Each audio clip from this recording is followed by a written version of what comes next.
en 1575 de l'ère chrétienne. Les plaines infinies de l'Europe de l'Est sont enchaînées par un gel féroce.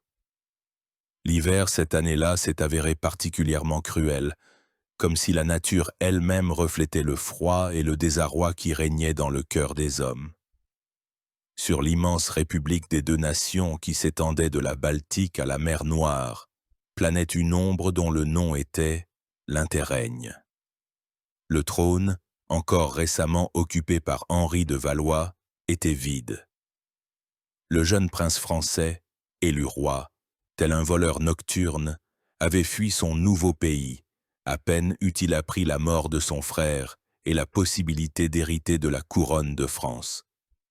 Il laissa derrière lui non seulement un vide de pouvoir. Il laissa un pays divisé, bouillonnant de passion, où chaque puissant magnat se voyait déjà en arbitre des destins, et où des millions de nobles, fiers et armés, étaient prêts à dégainer leurs sabres pour défendre leurs candidats. C'était une époque où la notion même d'État devenait fragile. En l'absence de roi, les lois étaient faiblement appliquées, les tribunaux inactifs, et sur les routes, des bandes de brigands, souvent composées de nobles ayant décidé que leur sabre était la loi suprême, faisaient la loi. L'air était électrisé par l'attente. Dans les auberges et les palais, dans les manoirs et sur les places de marché, on chuchotait, on se disputait, on concluait des alliances secrètes et on préparait des complots. Les grandes puissances, telles des vautours, tournoyaient au-dessus du géant affaibli.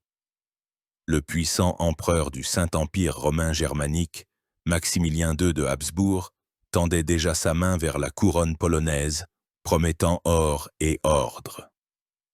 De l'Est, depuis sa Moscou enneigée et ensanglantée par l'Oprichnina, le tsar Ivan Vassilievitch, surnommé le Terrible, lorgnait le trône polonais avec un intérêt prédateur. Son nom suscitait chez les Polonais et les Lituaniens un mélange de terreur et de dégoût. Mais ses ambassadeurs apportaient avec eux des richesses incalculables. Et la promesse d'écraser l'ennemi éternel, l'Empire ottoman. Il semblait que le choix ne se ferait qu'entre deux titans, l'aigle autrichien et l'ours russe. Entre l'ordre allemand et le despotisme moscovite. La République des deux nations était au bord du gouffre, prête soit à tomber dans les bras de l'un de ses puissants voisins, soit à imploser dans les flammes d'une guerre civile.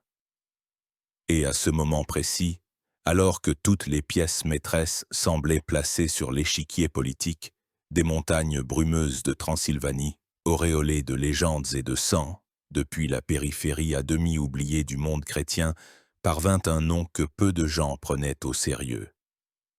Le nom d'un homme que l'on considérait comme un vassal du sultan turc, le souverain d'une principauté sauvage et semi-païenne.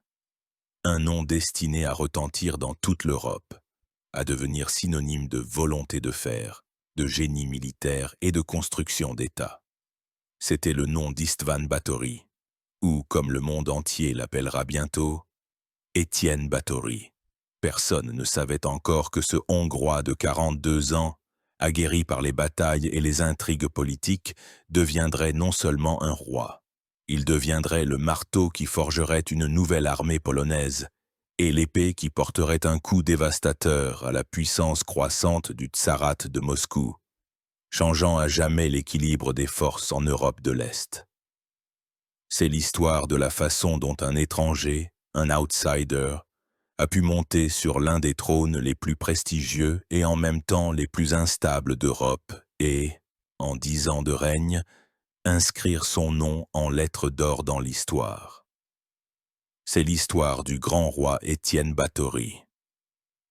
Avant de voir notre héros faire irruption dans la grande politique européenne, nous devons nous rendre dans la contrée qui l'a nourri, en Transylvanie.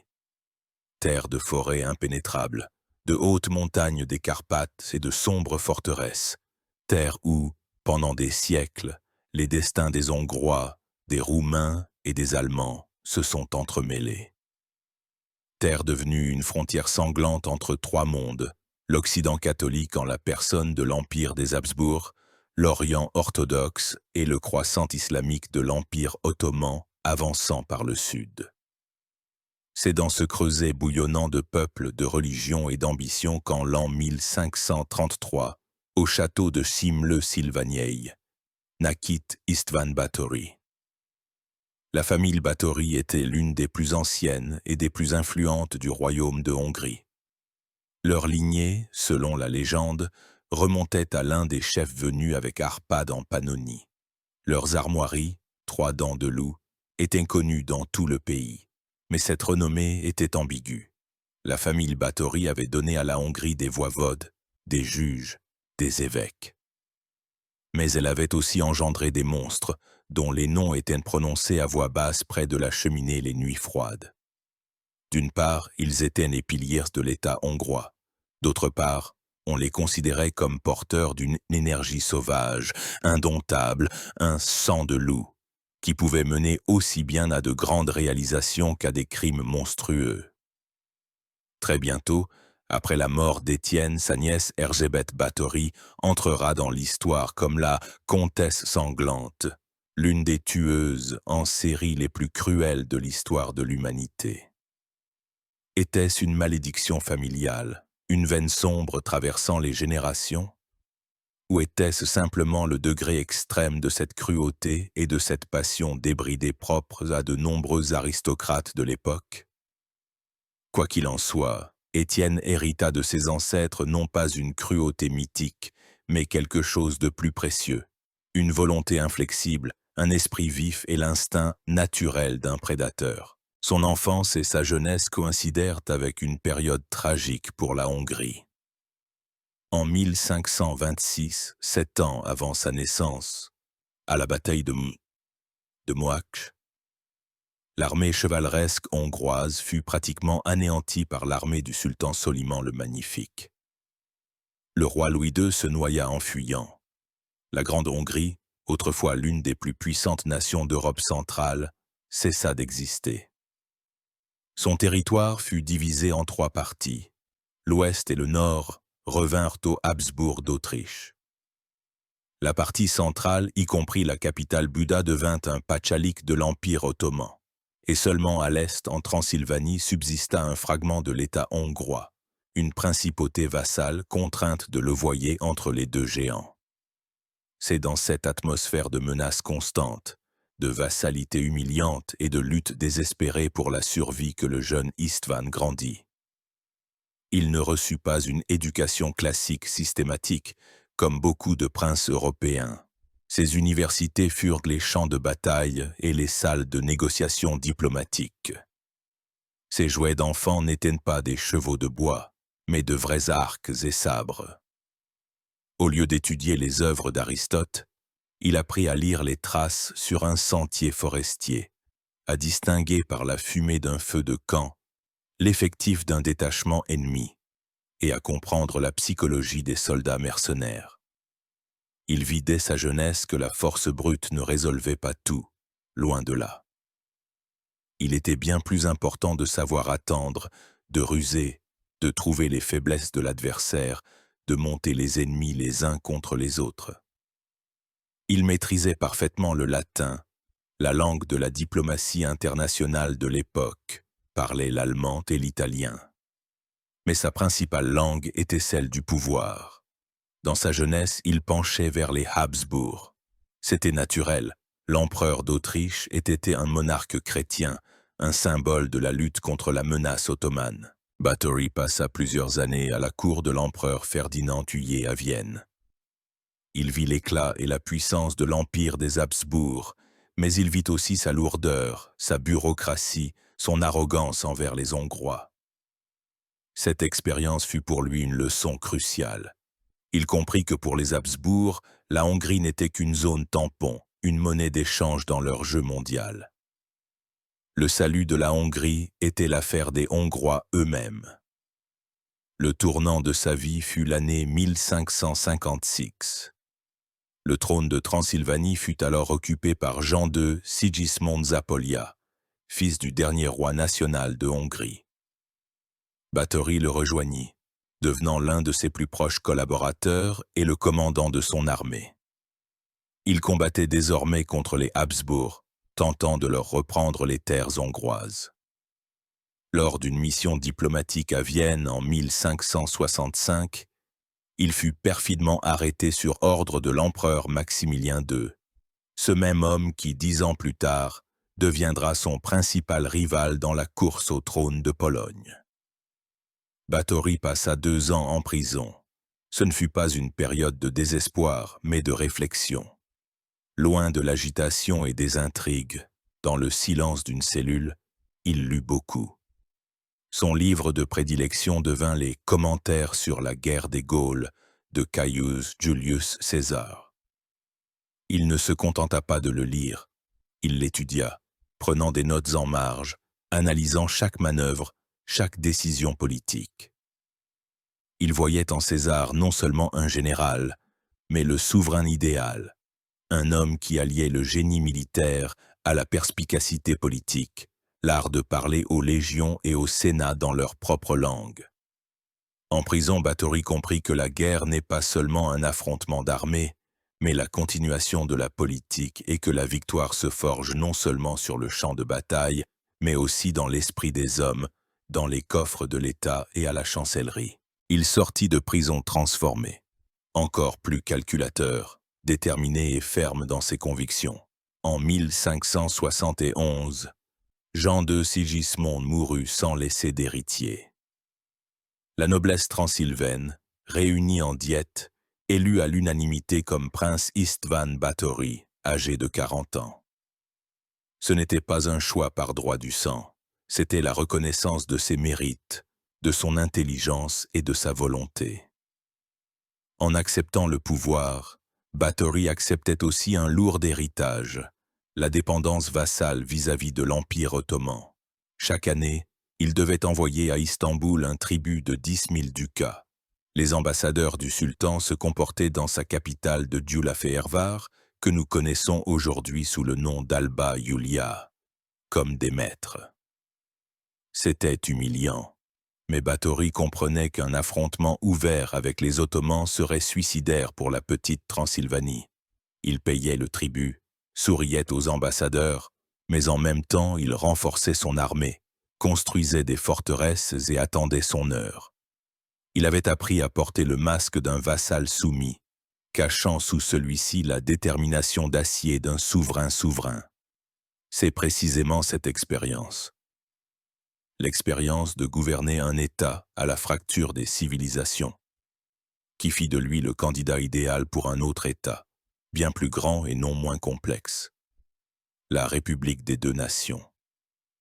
Il ne le savait pas encore, mais le destin lui préparait déjà un nouveau tournant vertigineux. Pendant qu'Étienne Báthory consolidait son pouvoir en Transylvanie, à des centaines de kilomètres au nord, en République des deux nations, se déroulait un drame d'une ampleur véritablement épique. Le premier interrègne, après la fuite d'Henri de Valois en 1574, devint pour la République nobiliaire une épreuve de résistance des plus rudes. L'État, où le roi n'était pas un monarque absolu mais le premier parmi ses pairs, élu par l'aristocratie, se retrouva dans une situation où son existence même était menacée. Imaginez cette scène. Un immense pays, une fédération du royaume de Pologne et du grand-duché de Lituanie, sans pouvoir central, chaque magnat, propriétaire de dizaines de villes et de milliers de villages, se transforma en roi non couronné sur ses terres. Leurs armées privées, comptant parfois des milliers de soldats, étaient prêtes au combat. La Diète, parlement de la noblesse, était déchirée par les contradictions. Les sénateurs, représentant le sommet de l'aristocratie et du clergé, penchaient pour la candidature de l'empereur Maximilien de Habsbourg. Ils voyaient en lui un garant de la stabilité et de l'ordre, capable de maîtriser l'indiscipline de la petite noblesse. Maximilien était riche, influent, soutenu par le pape. Son élection semblait chose faite. Mais il y avait une autre force. Des dizaines de milliers de nobles ordinaires, fiers de leur liberté d'or, craignaient paniquement le renforcement du pouvoir royal et la domination des Allemands. Ils voyaient en Habsbourg une menace pour leurs privilèges, une menace de transformer la monarchie élective en monarchie héréditaire. Leur sympathie allait à une candidature piaste, c'est-à-dire un roi polonais. Mais aucun candidat digne de ce nom ne se trouvait parmi les leurs. Et c'est alors qu'apparut l'alternative la plus exotique et la plus effrayante, le tsar de Moscou, Ivan le Terrible. Sa candidature était un cauchemar pour le clergé catholique et les patriotes, qui se souvenaient de ses cruautés en Livonie. Mais Ivan avait ses partisans, surtout dans le Grand-Duché de Lituanie. Ils espéraient qu'en devenant roi de la République, le Terrible cesserait ses raids dévastateurs et que les forces unies des deux États pourraient enfin écraser le Khanat de Crimée et l'Empire ottoman. Les ambassadeurs d'Ivan ne lésinaient pas sur les promesses. Il offrait des sommes d'argent inouïes, une alliance militaire, de vastes territoires. C'était une tentation diabolique. C'est à ce moment précis qu'entre en scène l'homme destiné à devenir l'éminence grise de ces élections et le plus proche collaborateur du futur roi. Il s'appelait Jan Zamoyski. Il n'était pas un magnat de haute lignée, mais issu de la moyenne noblesse, ayant fait une carrière fulgurante grâce à son intelligence, son éducation et son énergie. Il avait étudié à l'université de Padoue en Italie, qui était alors un centre de la pensée politique européenne. Zamoyski s'imprégna des idées républicaines, lut Machiavel et les auteurs romains antiques, et retourna dans son pays en fervent partisan d'un État fort. Il était l'incarnation de l'idéal de la Renaissance, homme politique, érudit, orateur et futur chef militaire. Zamoyski était un orateur brillant, un politicien subtil et un patriote ardent. Il comprenait que tant Habsbourg que le Terrible représentaient une menace mortelle pour l'indépendance de la République. Il lui fallait un troisième candidat, quelqu'un qui ne serait pas lié aux grandes puissances, qui serait un chef fort, mais qui respecterait en même temps les libertés nobiliaires. Et son regard se tourna vers le sud, vers la Transylvanie. La candidature d'Étienne Báthory parut d'abord absurde. Un quelconque Hongrois, un vassal du sultan, le souverain d'un trou perdu, sifflaient ses adversaires. Mais Zamoyski voyait en Báthory ce que les autres ne voyaient pas. Il voyait un guerrier aguerri, pas un courtisan efféminé. Il voyait un souverain expérimenté, pas un théoricien. Il voyait un homme qui avait appris par sa propre expérience ce que signifiait lutter pour l'indépendance contre de puissants voisins. De plus, Báthory était catholique, ce qui rassurait le clergé.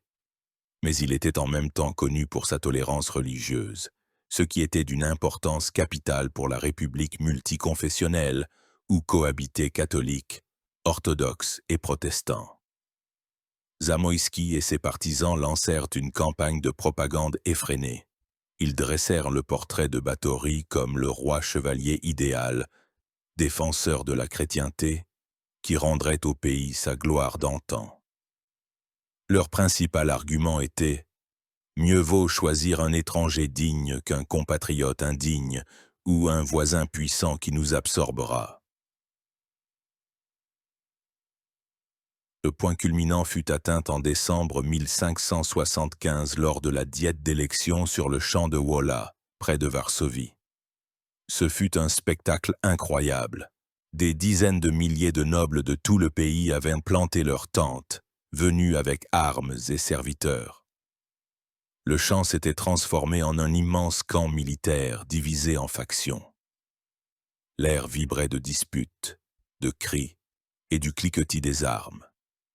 Le Sénat, cédant à la pression et à la corruption des Habsbourg, proclama roi l'empereur Maximilien le 12 décembre. Tout semblait terminé. Dans le camp des partisans de l'empereur, la liesse éclata, mais Zamoyski n'abandonna pas. Il s'adressa à la noblesse ordinaire avec un discours enflammé. Il parla d'honneur, de liberté, de l'avenir de la patrie. Il proposa un coup politique de génie.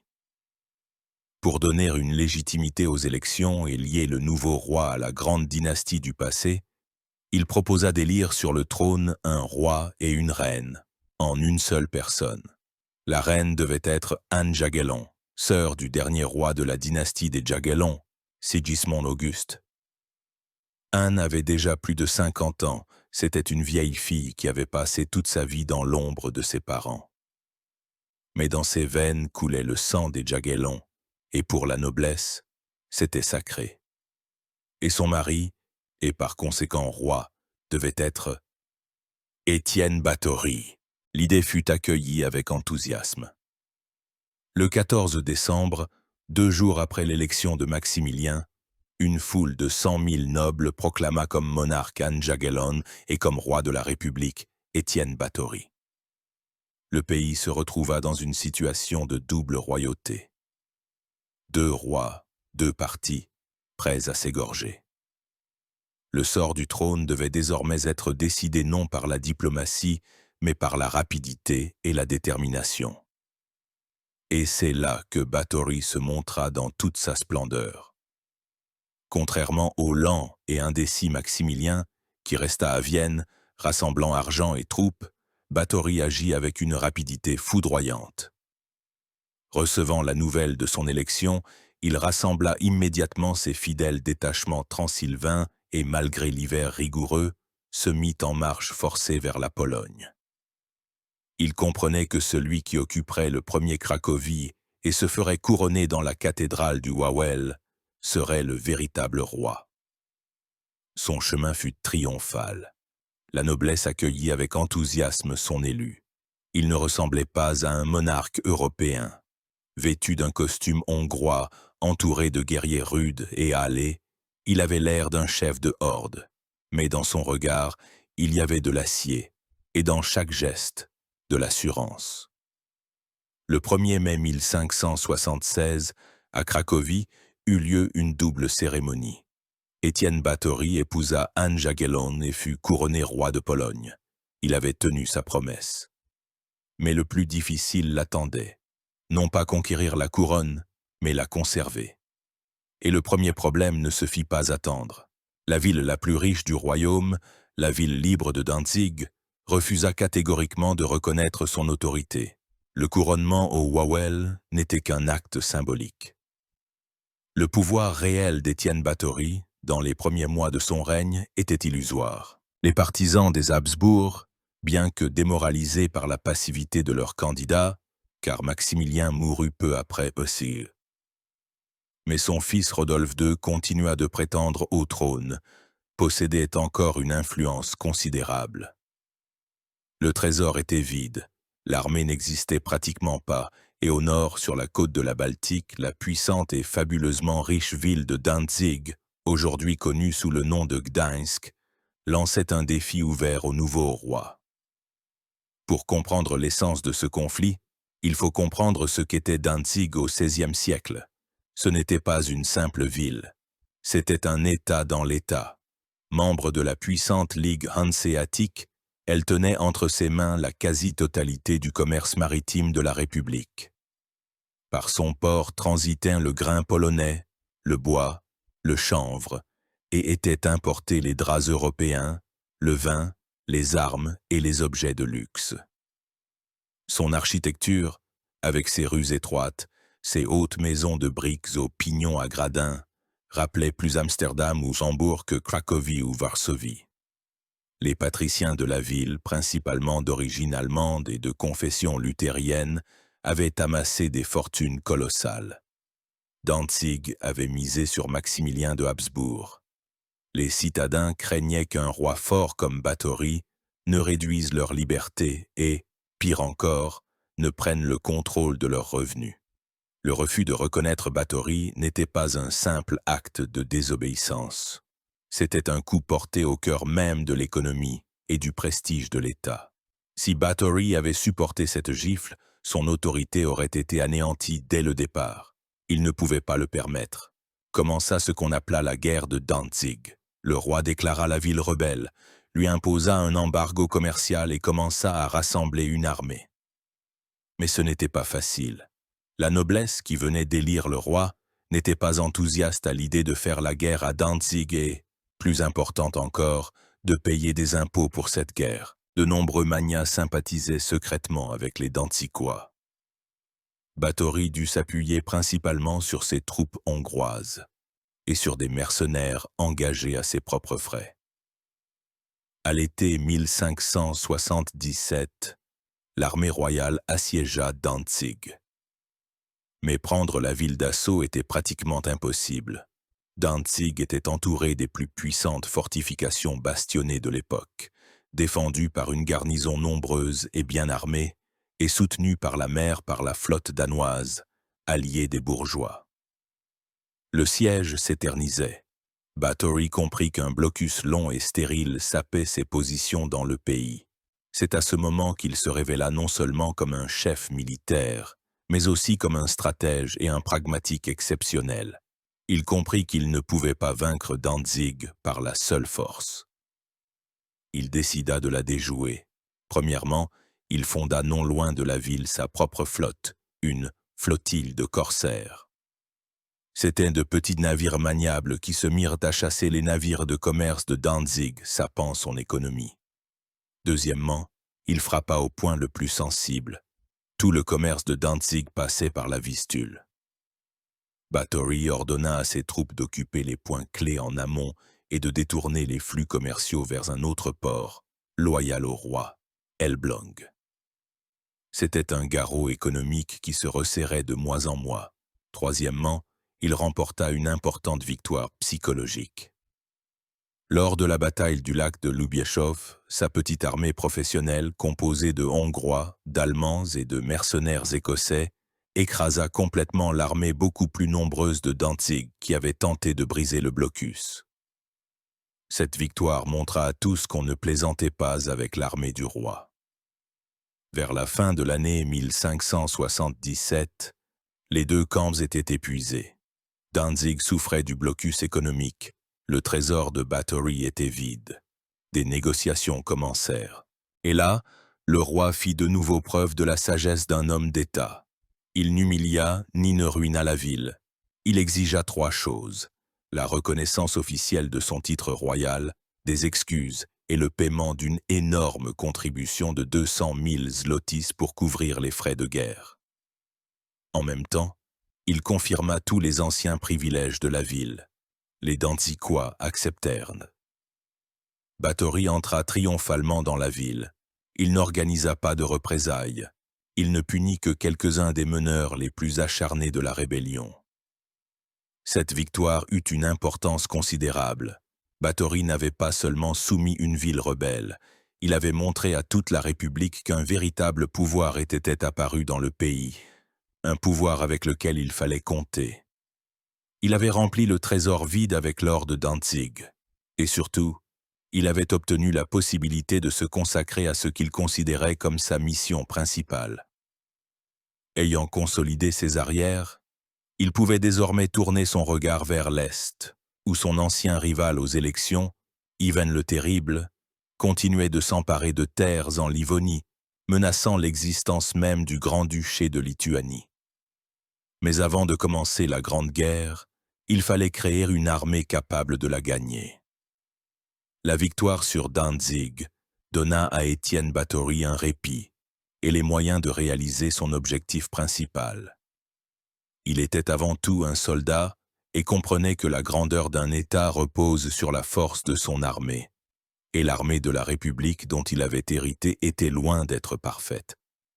Sa force principale était la Pospolite Russenie, la levée en masse de la noblesse.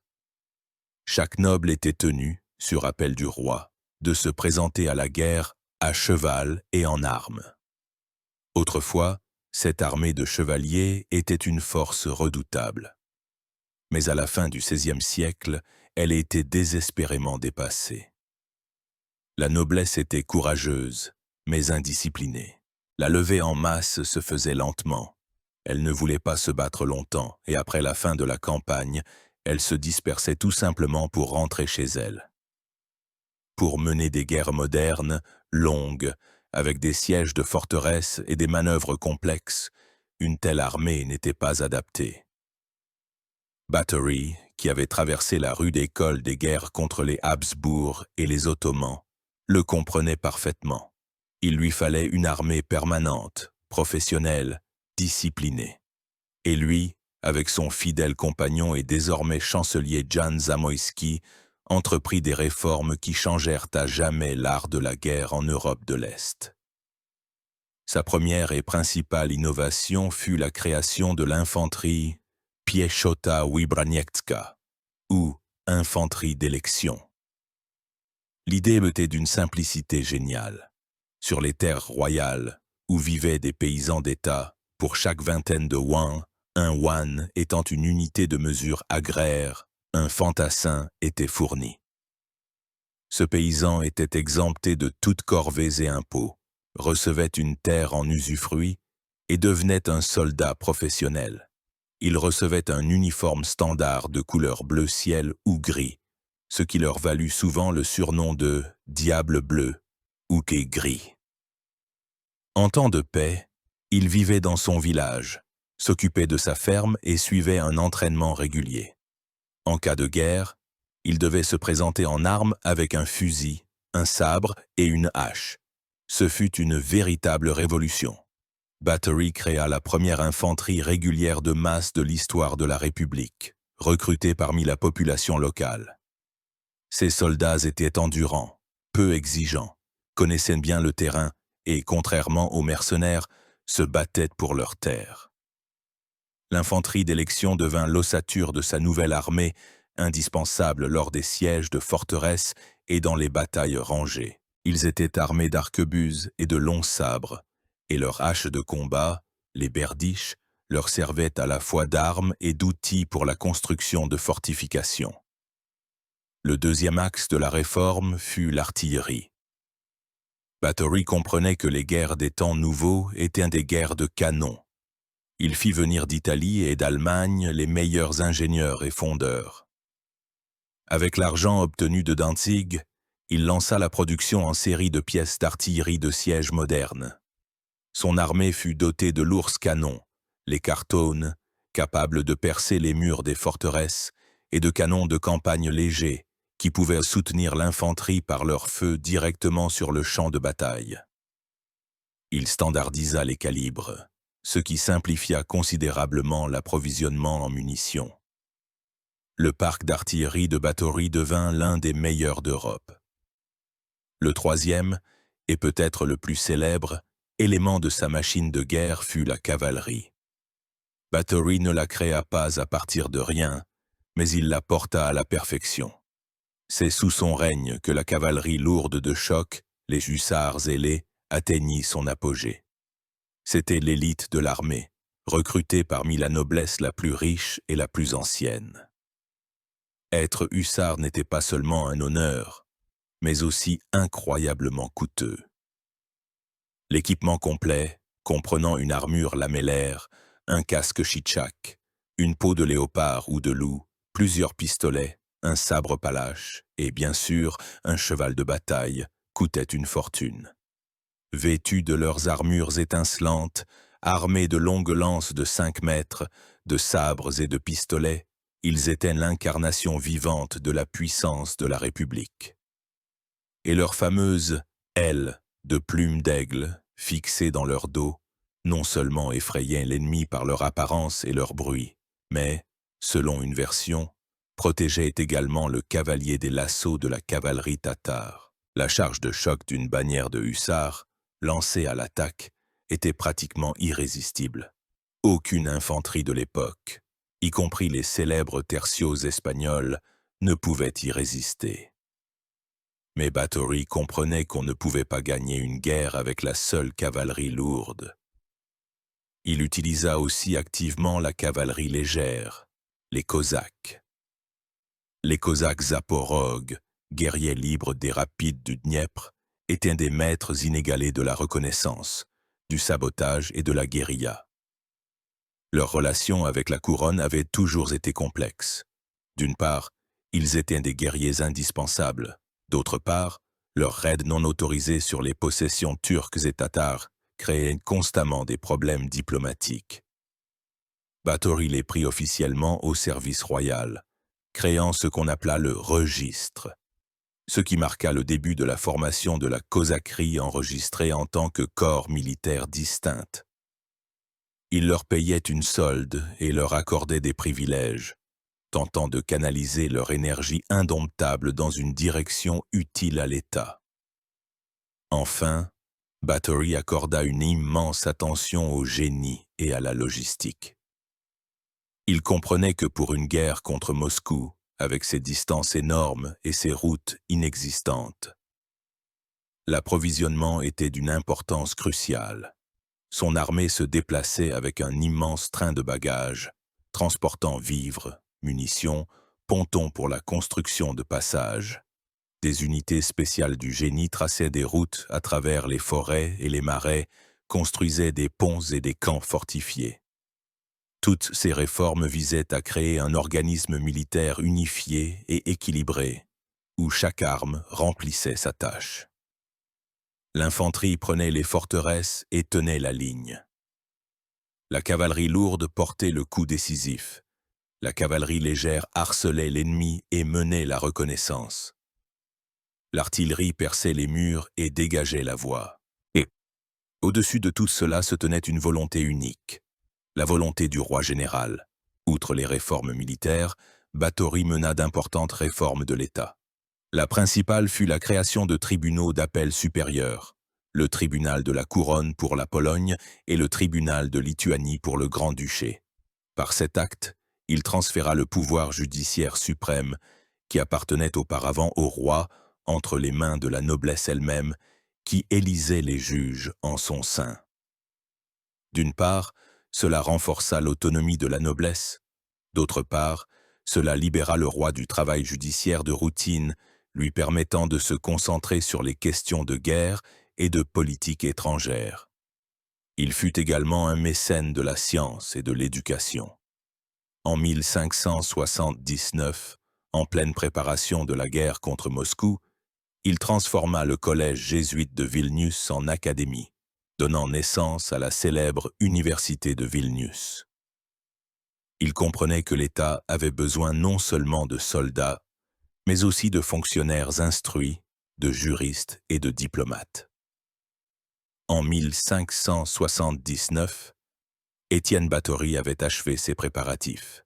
Il avait créé une armée d'un nouveau type, renforcé son pouvoir et obtenu le soutien de la Diète qui, voyant les succès du roi et craignant l'agression d'Ivan le Terrible, vota enfin les fonds nécessaires. Le moment de la revanche était venu. Commençait la Grande Guerre, qui entrera dans l'histoire sous le nom de campagne de Polotsk, premier acte de l'affrontement titanesque de deux mondes, de deux volontés, Étienne Báthory et Ivan le Terrible. Aux frontières orientales de la République des deux nations, les nuages s'amoncelaient. La guerre de Livonie, commencée par Ivan le Terrible dès 1558 pour un accès à la mer Baltique, s'était transformée en une boucherie sanglante, dans laquelle étaient entraînés le tsarat de Moscou, la Lituanie, la Pologne, la Suède et le Danemark. Au moment de l'avènement de Báthory, le tsar Ivan IV avait obtenu des succès considérables. Ses troupes avaient conquis presque toute la Livonie, y compris des forteresses importantes comme Narva, Dorpat, aujourd'hui connues sous le nom de Tartu et Polotsk. La prise de Polotsk en 1563 fut particulièrement douloureuse pour le Grand-Duché de Lituanie. Cette ancienne ville, située sur le cours supérieur de la Daugava, n'était pas une simple forteresse. C'était la clé du cœur de la Lituanie. De là, la route était directe vers Vilnius. De plus, Polotsk était un centre orthodoxe important, et sa capture avait une signification idéologique énorme pour Moscou, qui prétendait à toutes les terres russes ayant autrefois fait partie de la Russe de Kiev. Étienne Báthory comprenait que sans la reprise de Polotsk, toute discussion de paix ou de victoire dans la guerre de Livonie était vaine. Ce n'était pas seulement un objectif militaire, c'était un symbole. La reprise de Polotsk devait être une démonstration de la force du nouveau roi, la preuve que l'ère des humiliations et des reculs était terminée. À l'été 1579, une immense armée de 40 000 hommes de la République se rassembla près de la localité de Zvir, à la frontière lituanienne. C'était un spectacle sans précédent.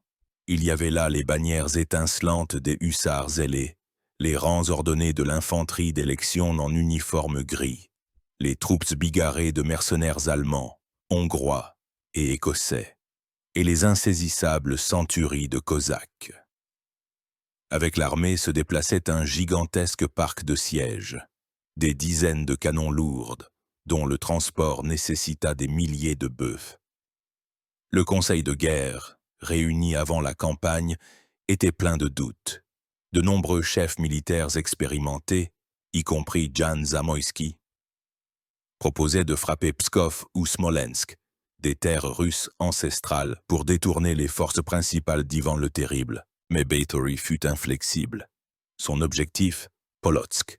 Il élabora personnellement le plan de campagne, pensant à chaque détail, de l'itinéraire de marche à l'organisation de l'approvisionnement. Sa volonté était loi. La campagne commença. L'armée s'avança à travers des forêts impénétrables et des marécages vers l'est. Ce fut une entreprise logistique des plus complexes. Des milliers de chariots avançaient en grinçant sur des routes défoncées. Des unités du génie construisaient des chaussées en fascines, des ponts sur d'innombrables rivières et ruisseaux. La cavalerie cosaque marchait en avant, détruisant les petits détachements de reconnaissance russes et recueillant des informations. Báthory utilisa la tactique de la guerre psychologique. Il répandit des rumeurs selon lesquelles il marchait sur Pskov, afin de désorienter le commandement russe. Ivan le Terrible y crut. Il concentra ses forces principales vers Pskov et Smolensk, laissant Polotsk avec une garnison relativement petite de 6 000 hommes. Ce fut la première et décisive erreur du tsar. Le 11 août 1579, les avant-gardes de Báthory arrivèrent à Polotsk. La ville était située sur la haute rive de la Daugava et se composait de 2 parties. Le château supérieur, une citadelle de pierre, et la ville basse, ou Ostrog, entourée d'une puissante muraille de bois avec des tours. La garnison était déterminée à se défendre jusqu'au bout. Le siège commença. L'armée polono-lituanienne encercla la ville. L'artillerie prit position et commença le bombardement. Mais les murs en bois de l'Ostrog, remplis à l'intérieur de terre et de pierres, se révélèrent étonnamment résistants. Les boulets s'y enfonçaient sans causer de dommages sérieux. Alors Báthory eut recours à une méthode éprouvée, l'incendie. Des détachements spéciaux, composés de fantassins hongrois, les haïdouks, sous le couvert de la nuit et du feu de l'artillerie, commencèrent à lancer sur les murs des boulets chauffés au rouge, des pots contenant un mélange incendiaire et des torches. Les défenseurs de la forteresse résistèrent désespérément. Ils éteignaient les incendies, repoussaient les échelles d'assaut des murs, arrosaient les attaquants d'eau bouillante et de pois. Plusieurs tentatives d'assaut furent repoussées avec de lourdes pertes pour les assiégeants. Des murmures commencèrent dans le camp royal. Certains chefs militaires parlèrent à nouveau de lever le siège et de battre en retraite. C'est à ce moment critique que Báthory manifeste une fois de plus sa volonté de faire. Il apparaissait personnellement en première ligne, encourageant les soldats, dirigeant les travaux de siège. Il existe une célèbre gravure représentant le roi qui, sous une pluie de balles et de flèches ennemies, indique des cibles à ses artilleurs. Il n'était pas seulement un monarque, il était un commandant, partageant avec ses soldats toutes les épreuves de la guerre. Finalement, après plusieurs jours de bombardements et d'incendies ininterrompus, la défense de l'Ostrog fut brisée. D'immenses sections de la muraille flamboyaient et l'infanterie hongroise fit irruption dans la ville basse. Un massacre brutal commença. Les défenseurs se replièrent dans le château supérieur, la dernière citadelle. Toute la puissance de l'artillerie de Báthory fut alors concentrée sur les murs de pierre du château. Après un bombardement de 2 jours, Une brèche fut ouverte dans le mur. L'assaut décisif fut ordonné. Mais il n'eut pas lieu. Voyant la situation désespérée et ne voulant pas d'effusion de sang supplémentaire, la garnison du château supérieur, dirigée par ses voivodes, capitula le 30 août 1579.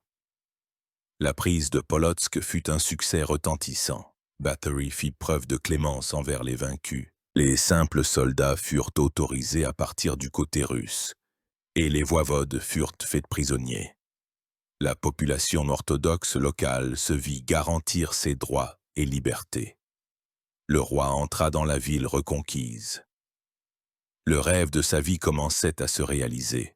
Non seulement il avait récupéré une terre perdue, mais il avait infligé à Ivan le Terrible une terrible insulte personnelle. Le tsar était furieux. Il n'osa jamais livrer une bataille générale à Bathory, craignant la puissance de sa nouvelle armée. La victoire de Polotsk eut un effet politique et psychologique colossal. Toute l'Europe parla d'Étienne Bathory comme d'un grand général, d'un nouveau défenseur du monde chrétien. Son autorité en République des deux nations monta en flèche. La Diète, encouragée par ce succès, vota sans hésiter de nouveaux impôts pour la poursuite de la guerre. Bathory n'avait pas l'intention de s'arrêter. Polotsk n'était qu'un début. Son regard était déjà tourné plus à l'est vers sa prochaine cible, la puissante forteresse de Velikie Louki, l'antichambre de Moscou. Le triomphe de Polotsk ne fit pas tourner la tête à Étienne Bathory. C'était un réaliste, et il comprenait qu'un seul succès, même retentissant, ne décidait pas de l'issue de la guerre. Ivan le Terrible était blessé, mais pas brisé. Il disposait encore de ressources énormes et de réserves humaines incalculables. C'est pourquoi, de retour après la trêve hivernale, Bathory commença à préparer une nouvelle campagne encore plus ambitieuse. Son dessein stratégique était audacieux et profond. Il décida de ne pas s'enfoncer en Livonie, s'enlisant dans des sièges de petits châteaux. Au lieu de cela, il projeta de frapper au cœur même de l'État moscovite, sur ces terres du nord-ouest. La cible choisie fut la forteresse de Velikie Louki. Cette ville, située sur la rivière Lovat, était un nœud stratégique crucial. Elle contrôlait les routes menant à Pskov, Novgorod et Smolensk. La prise de Velikie Louki non seulement couperait les troupes russes en Livonie de leurs approvisionnements, mais créerait aussi une menace directe pour les centres clés du tsarat de Moscou. C'était un coup de poignard visant les flancs de l'ennemi. À l'été 1580, l'armée rénovée et renforcée de la République, comptant déjà plus de 50 000 hommes, se mit de nouveau en marche vers l'est. Cette fois, la campagne fut préparée encore plus minutieusement. D'immenses entrepôts de vivres et de munitions furent créés, des milliers de paysans mobilisés pour les travaux routiers. L'armée avançait en 2 colonnes, dévastant tout sur son passage pour priver l'ennemi de ressources. En route vers son objectif principal, les troupes de Bathory prirent plusieurs forteresses de moindre importance. Velidj, Ouzviat, Zavolochier. C'était un des succès locaux, mais ils relevaient le moral et assuraient la sécurité des communications. Fin août 1580, l'armée polono-lituanienne arriva à Velikie Louki. La forteresse ne ressemblait en rien à Polotsk. Ce n'était pas une citadelle de pierre, mais une citadelle de terre et de bois, construite selon les derniers préceptes de l'art de la fortification russe. Un haut rempart de terre, renforcé par des rondins, était pratiquement invulnérable à l'artillerie de l'époque. La garnison, sous le commandement de l'expérimenté voivode Ivan Voïkov, était prête pour un long siège. Dès les premiers jours, il devint clair qu'il n'y aurait pas de victoire facile. Le bombardement d'artillerie, comme à Polotsk, ne produisit aucun effet. Alors Bathory mit de nouveau le paquet sur le feu. Les haïdouks hongrois, maîtres de l'art du siège, sous le couvert de la nuit, s'approchèrent des murs et réussirent à incendier l'une des tours. Le feu se propagea rapidement aux structures en bois. Les assiégeants se précipitèrent à l'assaut espérant s'engouffrer dans la forteresse par les sections incendiées. Mais ce qui se passa ensuite devint l'un des épisodes les plus terribles de toute la guerre. Lorsque les flammes atteignirent les poudrières situées dans les caves de la forteresse, une explosion monstrueuse retentit. Une immense partie de la muraille, avec ses défenseurs et ses assaillants, fut projetée en l'air. La ville se transforma en un enfer de feu rugissant. L'incendie était si violent que, selon des témoins oculaires, on pouvait lire la nuit dans le camp à sa lueur. Même dans ce chaos, les défenseurs de la forteresse ne se rendirent pas. Ils continuèrent à se battre au milieu des ruines en flammes. Mais les forces étaient inégales. Au matin du 5 septembre 1580, tout était terminé. Velikielukki était tombé. De la ville autrefois prospère, il ne restait que des décombres fumants. La victoire était totale, mais elle fut assombrie par des pertes énormes et un prix terrible. Báthory, inspectant les cendres, était sombre. Il appréciait la discipline et l'ordre, et la chute de Velikielukki s'était transformée en une boucherie incontrôlée. Néanmoins, l'importance stratégique de cette victoire était énorme. La clé des terres du nord-ouest de la Moscovie était entre les mains du roi. La panique s'empara des garnisons russes en Livonie. Beaucoup d'entre elles se rendirent sans combat, à la simple nouvelle de l'approche des troupes polono-lituaniennes. À la fin de la campagne de 1580, presque toute la Livonie, à l'exception de quelques villes tenues par les Suédois, était nettoyée des troupes russes. Ivan le Terrible était au désespoir. 2 campagnes consécutives, et ses voivodes vantés subissaient des défaites écrasantes. La nouvelle armée de Báthory semblait invincible. Le tsar, qui ne s'était jamais distingué par sa retenue, entra dans une fureur noire. Il entama la célèbre correspondance avec Étienne Báthory, un échange de lettres personnelles et insultantes uniques dans l'histoire de la diplomatie. Ivan, sentant son impuissance militaire, tenta d'humilier Báthory par la parole. Il écrivit « Et tu es venu sur notre patrimoine en secret, comme un voleur, sans déclarer la guerre. Et tu as allumé sur notre patrimoine de Velikielukki un feu inextinguible. Et tu as versé le sang chrétien sans pitié. » Il accusait Báthory de cruauté, de violation des coutumes chrétiennes de la guerre, le traitant de chien et de front non baptisé. Il lui reprochait ses origines modestes, lui rappelant qu'il n'était qu'un prince élu de Transylvanie. Báthory lui répondit sur un ton non moins vif, mais beaucoup plus froid et caustique, celui d'un aristocrate européen. Ses réponses, écrites dans un latin impeccable, furent traduites et lues devant toute l'armée. Il répliqua « Tu me reproches d'avoir versé le sang, toi, dont les mains sont couvertes jusqu'au coude du sang de tes propres sujets.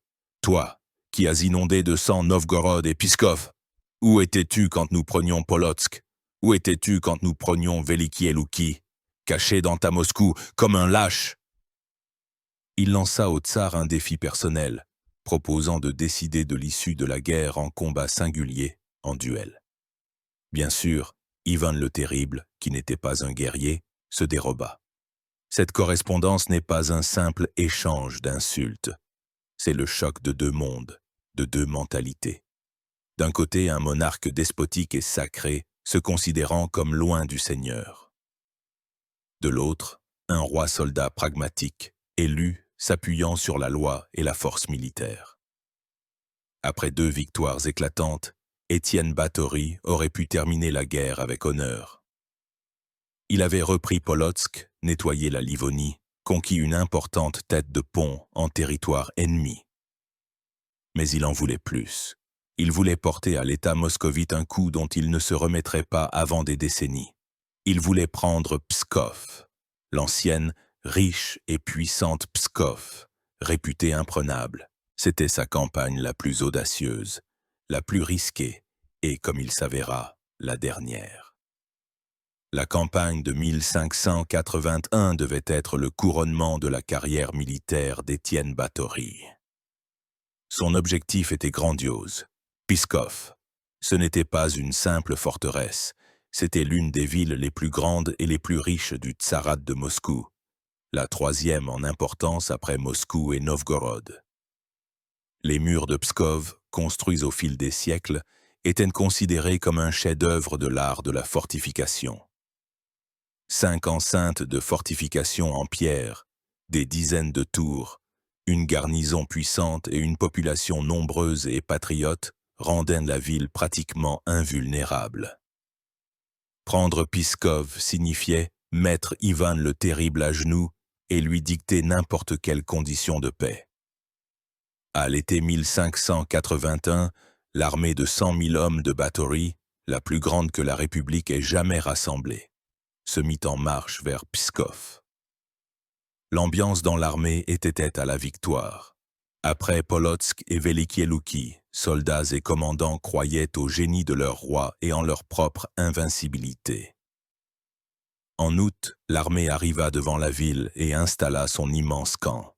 Le spectacle était impressionnant. On aurait dit qu'un pays entier était venu sous les murs de l'ancienne forteresse russe, mais Pskov était prête à l'accueillir.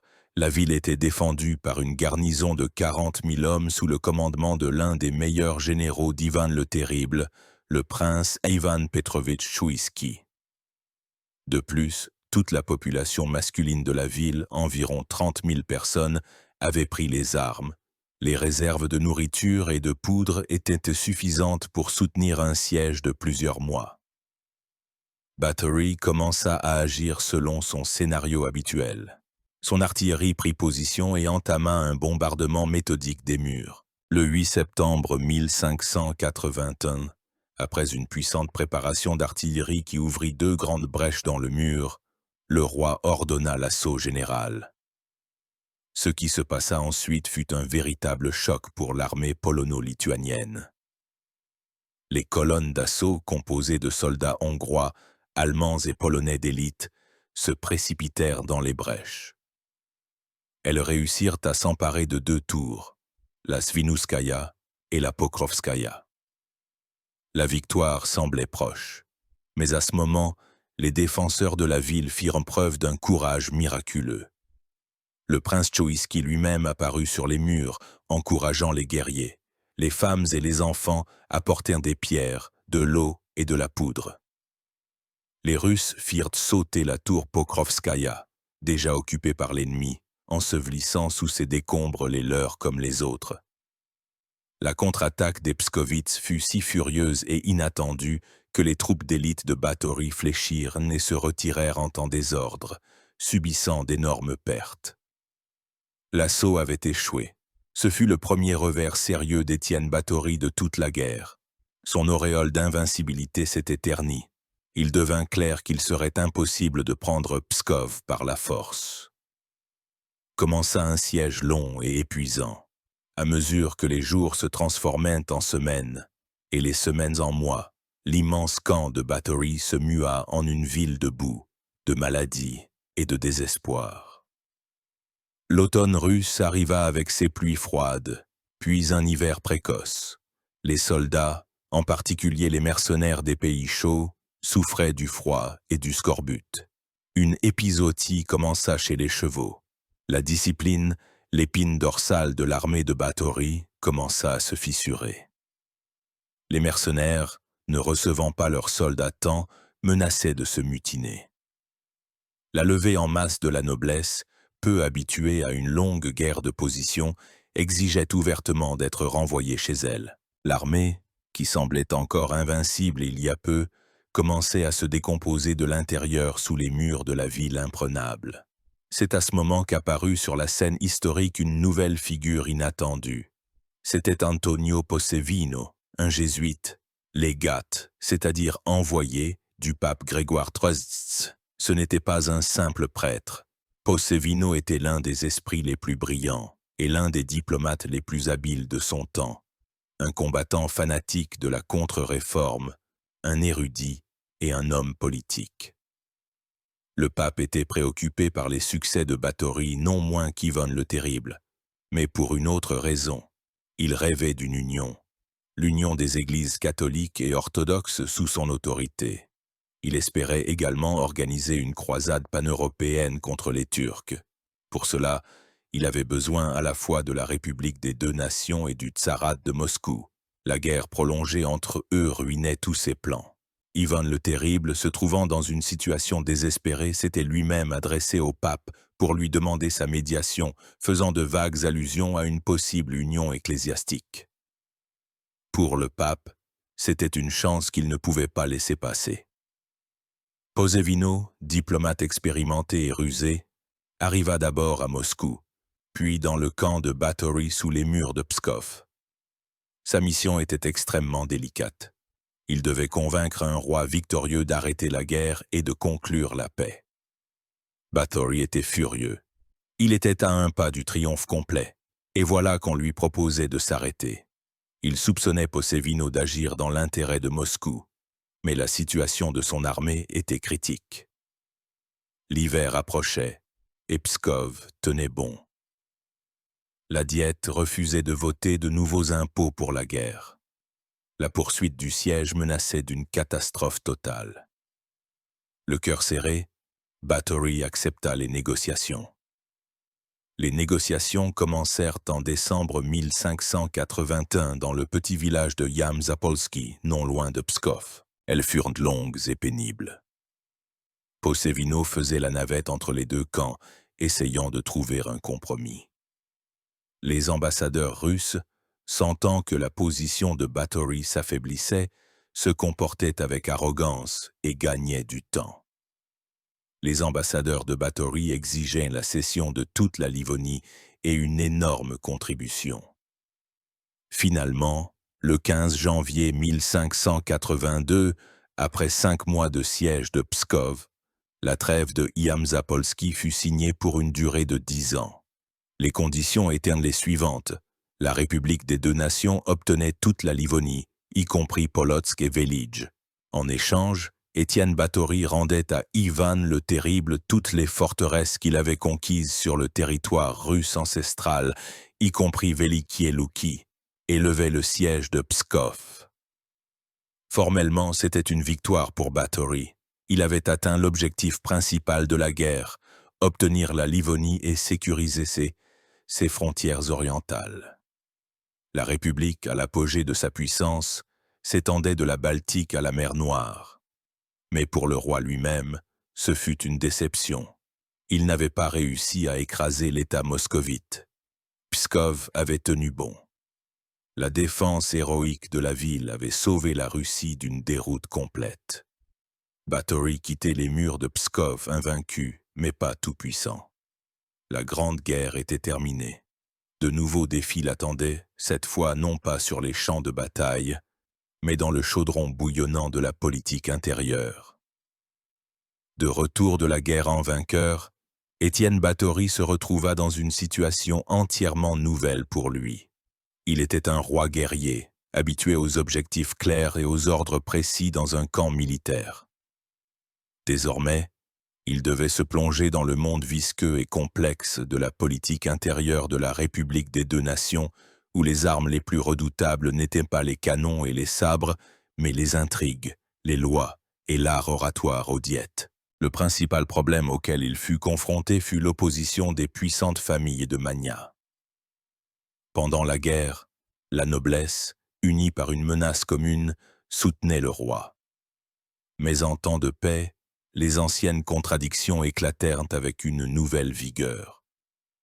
De nombreux magnats regardaient avec jalousie et appréhension l'autorité accrue de Batory et de son plus proche collaborateur, le chancelier Jan Zamoïski. Ils craignaient que le roi, grisé par ses succès militaires, ne tente d'établir une monarchie absolue et de mettre fin à la liberté d'or. Le point culminant de cette confrontation fut le affaire Zborowski. La famille Zborowski était l'une des plus riches et des plus influentes de Pologne. Il possédait d'immenses domaines et toute une armée de partisans. L'un des frères, Samuel Zborowski, était un homme au caractère indomptable, un noble turbulent, typique, ne reconnaissant aucune loi. Avant même l'avènement de Báthory, il avait commis un meurtre lors de la diète de couronnement d'Henri de Valois et avait été condamné à l'exil. Cependant, il ne s'était pas soumis à la sentence, avait servi chez les Cosaques Zaporogues, puis était retourné en Pologne, se comportant de manière provocante et menaçant le roi lui-même. Báthory patienta longtemps, mais lorsqu'il apprit que les Zborowski préparaient un complot contre lui et Zamoïski et menaient des négociations secrètes avec les Habsbourg et Moscou, sa patience prit fin. Sur ordre du roi, exécuté par Zamoïski, Samuel Zborowski fut arrêté et immédiatement, sans nouveau procès, exécuté sur la base de l'ancienne sentence. L'exécution de Zborowski secoua toute la République. C'était inouï. Le roi avait osé lever la main sur le représentant de la plus puissante des familles. La famille Zborowski et leurs alliés accusèrent le roi et le chancelier de tyrannie et de violation des droits de la noblesse. À la diète de 1585, une véritable tempête éclata. Krzysztof Zborowski, frère de l'exécuté, prononça des discours enflammés, exigeant un procès pour Zamoïski. Le pays se retrouva de nouveau au bord de la guerre civile, mais Báthory et Zamoïski tinrent bon. Ils présentèrent à la diète des preuves irréfutables de la trahison des Zborowski. Le roi prononça un discours dans lequel il déclara fermement que la loi était la même pour tous, pour le simple noble comme pour le puissant magnat. La majorité de la noblesse, lasse de l'arbitraire des oligarques, finit par soutenir le roi. Les Zborowski furent condamnés et leurs biens confisqués.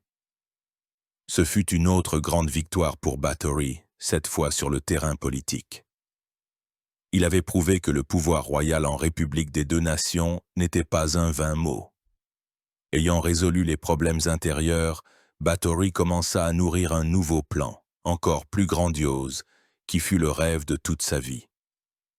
Ayant renforcé l'État et sécurisé ses frontières orientales, il voulait maintenant tourner toute la puissance de la République, unie à Moscou, contre l'ennemi commun, l'Empire ottoman. Son objectif n'était pas seulement d'arrêter l'expansion turque. Il rêvait de libérer sa patrie, la Hongrie, et de chasser les Ottomans d'Europe. Ce n'était pas une simple fantaisie. Báthory mena une préparation diplomatique active. Il envoya des ambassadeurs à Rome, à Venise, en Espagne, et même auprès du Shah de Perse, tentant de former une large coalition anti-turque. L'élément central de ce plan devait être une alliance avec Moscou, qui, après la mort d'Ivan le Terrible en 1584, était devenue plus conciliante. Báthory proposait aux Russes une paix éternelle en échange d'une alliance militaire, leur promettant une campagne conjointe contre la Crimée et Astrakhan. Pour lui-même, il se réservait le principal théâtre d'opération, les Balkans. C'était un plan d'une envergure véritablement cyclopéenne. Il menait des négociations secrètes avec Moscou pour conclure une paix éternelle et une alliance militaire. Il prévoyait de réformer la diète pour rendre la prise de décision plus efficace. Il rêvait de créer une immense ligue anti-turque pan-européenne sous son commandement. Si ce plan s'était réalisé, l'histoire de l'Europe aurait pu prendre un tout autre chemin. Mais le destin en décida autrement. 10 ans de tensions continues, de guerres, de campagnes et de luttes politiques minèrent même sa santé de fer. À l'automne 1586, alors qu'il se trouvait dans sa résidence favorite de Grodno, où il se préparait pour une nouvelle diète, le roi tomba subitement malade. La maladie progressa rapidement. Les meilleurs médecins furent impuissants. Le 12 décembre 1586, à l'âge de 53 ans, le grand roi Étienne Báthory s'éteignit. Sa mort fut soudaine et engendra de nombreuses rumeurs. On disait qu'il avait été empoisonné par ses ennemis, soit les partisans des Zborowski, soit des agents des Habsbourg. Cependant, l'autopsie, l'une des premières de l'histoire de l'Europe de l'Est, pratiquée sur ordre de Zamoïski, montra que la cause de la mort était très probablement une insuffisance rénale. Ainsi s'acheva un règne de 10 ans, qui devint l'une des pages les plus brillantes de l'histoire de la République des deux nations. L'homme qui était arrivé au pouvoir en tant qu'étranger et outsider laissa derrière lui un État plus fort, mieux organisé et plus respecté que jamais auparavant. Mais sa mort ouvrit de nouveau la boîte de Pandore. Le pays plongea de nouveau dans le chaos de l'interrègne. Étienne Báthory n'a régné que 10 ans. À l'échelle de l'histoire, c'est un instant.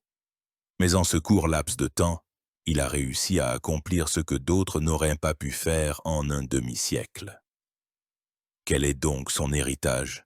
Qu'a-t-il laissé derrière lui? Et pourquoi sa figure suscite-t-elle encore un intérêt et des débats si vifs? En premier lieu, Báthory a laissé derrière lui une armée forte et moderne. L'infanterie d'élection qu'il a créée, la cavalerie qu'il a perfectionnée, l'artillerie puissante, tout cela est devenu le fondement sur lequel a reposé la puissance militaire de la République pendant près d'un siècle. C'est l'armée construite sur le modèle de Báthory qui remportera de brillantes victoires sur les Suédois à Kirkholm et sur les Turcs à Khotyn et à Vienne. Il a appris à la République nobiliaire à faire la guerre d'une manière nouvelle, efficace et professionnelle. Deuxièmement, il a laissé derrière lui un État renforcé. Sa réforme judiciaire, la création des tribunaux, a rationalisé la justice. Sa victoire sur Danzig et l'affaire Zborowski ont montré que le pouvoir central était capable de mater le séparatisme et les complots oligarchiques. Il n'a pas brisé le système de la démocratie nobiliaire, mais il l'a fait fonctionner, prouvant qu'un roi fort et la liberté d'or peuvent non seulement entrer en conflit, mais aussi coexister efficacement pour un objectif commun. Troisièmement, son règne a eu des conséquences géopolitiques colossales. La victoire dans la guerre de Livonie a stoppé pour longtemps l'expansion du tsarat de Moscou vers l'ouest. La République s'est solidement établie sur la Baltique, devenant la puissance dominante en Europe de l'Est. Les historiens débattent encore. Que se serait-il passé si Báthory avait pris Pskov? Peut-être cela aurait-il conduit à l'effondrement de l'État moscovite, et toute l'histoire ultérieure de la Russie aurait suivi une voie différente. Et que se serait-il passé s'il avait réalisé son plan de campagne anti-turc? Peut-être les Balkans auraient-ils été libérés un siècle et demi plus tôt. Ce sont ces grands « et si » qui rendent l'histoire si passionnante. Mais l'héritage le plus important de Báthory est peut-être l'exemple de la personnalité dans l'histoire. Sa biographie est un hymne à la volonté, à l'intelligence et à la détermination. Il était un étranger, un Hongrois sur le trône de Pologne, ne connaissant pas au début la langue de ses sujets. On ne l'aimait pas, on ne lui faisait pas confiance. Mais par son énergie, ses victoires, sa justice, il a gagné le respect et est entré au panthéon des plus grands souverains de Pologne. C'était un homme de son siècle cruel, parfois sévère, parfois impitoyable, mais ce n'était pas un tyran, c'était un bâtisseur, un chirurgien qui n'avait pas peur de faire mal pour guérir les maladies chroniques de l'organisme étatique. L'évaluation de son œuvre, bien sûr, varie. Dans l'historiographie polonaise, c'est un héros national, un monarque idéal qui a sauvé le pays. Dans la russe, un agresseur perfide et cruel qui a apporté de nombreux malheurs à la terre russe. Dans la hongroise, un patriote qui, même devenu roi d'un autre pays, a rêvé jusqu'à la fin de ses jours de la libération de sa Transylvanie natale. Mais qui qu'il ait été, héros ou conquérant, on ne peut nier une chose. Étienne Báthory était un titan, une figure d'une envergure véritablement renaissante. Soldat et diplomate, législateur et général. Un homme qui est apparu de nulle part pour devenir, pendant une décennie, l'arbitre des destins de l'Europe de l'Est, et qui est parti en laissant derrière lui la légende d'un roi guerrier, dont la volonté d'acier a pu changer le cours de l'histoire. Et l'ombre de son profil sévère et aquilin plane encore sur les tours du Wawel, de Polotsk et de l'imprenable Pskov, rappelant ces temps où le sort des nations se décidait non pas dans les cabinets, mais sur les champs de bataille, sous le fracas des canons et le sifflement des ailes des hussards. Merci d'avoir passé ce temps avec nous, en vous plongeant dans l'une des époques les plus dramatiques de l'histoire. Si ce récit vous a plu, abonnez-vous à notre chaîne, laissez vos commentaires et partagez vos pensées sur l'héritage grand et contradictoire d'Étienne Báthory. De nombreuses autres histoires passionnantes nous attendent. À de nouvelles rencontres.